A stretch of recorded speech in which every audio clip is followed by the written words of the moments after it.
నేను స్పష్టంగా చెప్తాను ఎందుకు అనేది కూడా నేను కారణాలు కూడా చెప్తాను. ఆర్థిక శాఖ స్పష్టంగా ఫెయిల్యూర్ కనపడుతుంది. రెవెన్యూ శాఖ చాలా స్పష్టంగా ఫెయిల్యూర్ కనపడుతుంది. వాణిజ్య పన్నుల శాఖ చాలా స్పష్టంగా ఫెయిల్యూర్ కనపడుతుంది. పంచాయతీరాజ్ అండ్ గ్రామీణాభివృద్ధి శాఖ చాలా స్పష్టంగా ఫెయిల్యూర్ కనపడుతుంది. చాలా 4 కీలకమైనటువంటి శాఖల్లో ఫెయిల్యూర్ చాలా స్పష్టంగా కనపడుతుంది. ఏ పారామీటర్ తోటి ఈ ఫెయిల్యూర్ చెప్తున్నారు మీరు అని నన్ను అడిగితే నేను దానికి ఒక ఎవిడెంటికల్ చెప్పేటటువంటి సమాధానం ఏంటంటే, ఏప్రిల్ నెలకి తెలంగాణ రాష్ట్ర ప్రభుత్వానికి వచ్చినటువంటి ఆదాయం మొత్తం 16,473 కోట్ల రూపాయల ఆదాయం వచ్చింది.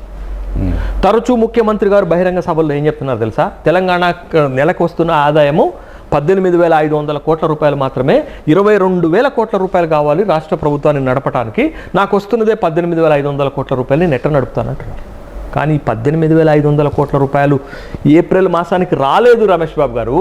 16,473 కోట్లు వస్తే దీంట్లో 12,000 కోట్లు జీతాలు, పెన్షన్లు, అప్పుల కిస్తీలు, వాటికి వడ్డీలు, వాటికి సరిపోయింది. ఈ 4 అంశాలకు మనం కట్టేది 12,000 కోట్లు.